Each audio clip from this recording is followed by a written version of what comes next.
There is something haunting about human relationships.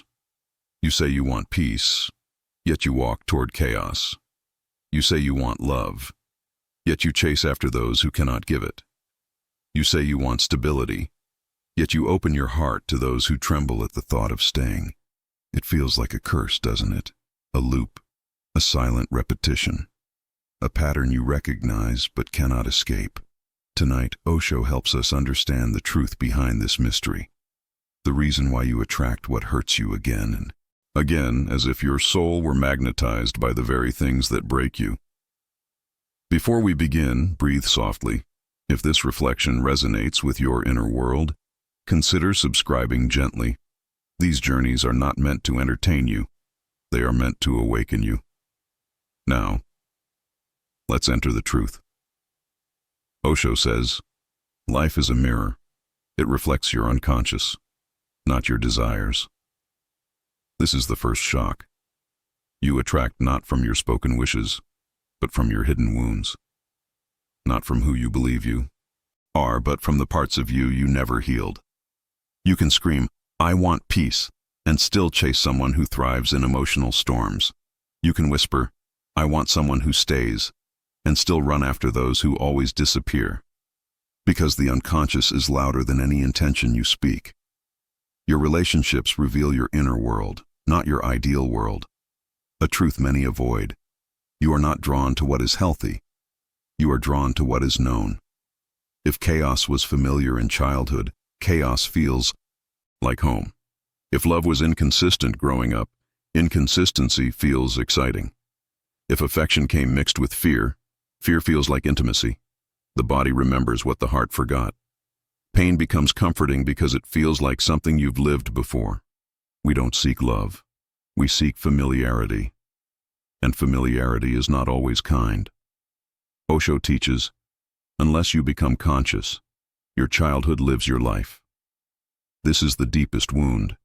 Your adult relationships are shaped by the child inside you, who still wants to be chosen, still wants to be seen, still wants to be enough.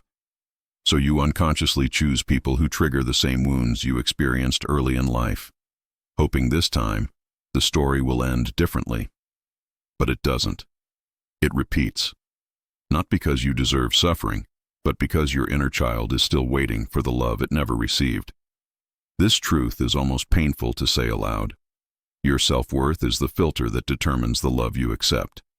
If deep down you believe, I am too much, I am not enough, love always leaves me, I ruin everything, I am difficult to love, then your unconscious will guide you toward people who prove that belief right. You are not drawn to people who love you deeply. You are drawn to those who match your internal image of yourself. The world reflects your self-esteem more than your desires. Osho said, wounds attract wounds. Only awareness attracts love.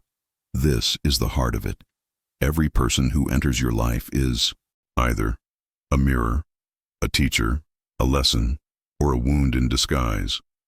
If you haven't healed abandonment, you attract those who leave.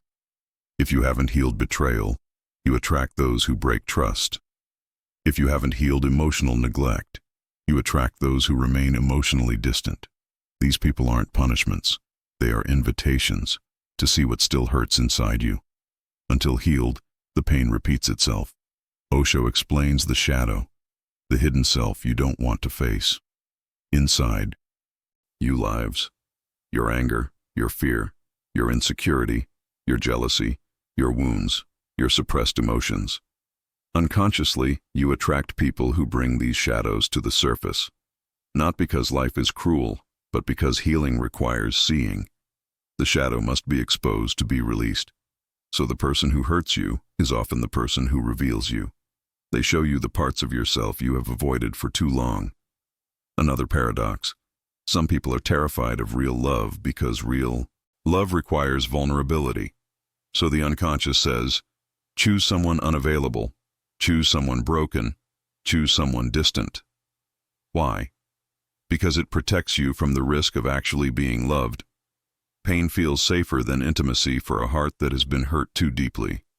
You don't attract pain because you're weak. You attract pain because you're afraid.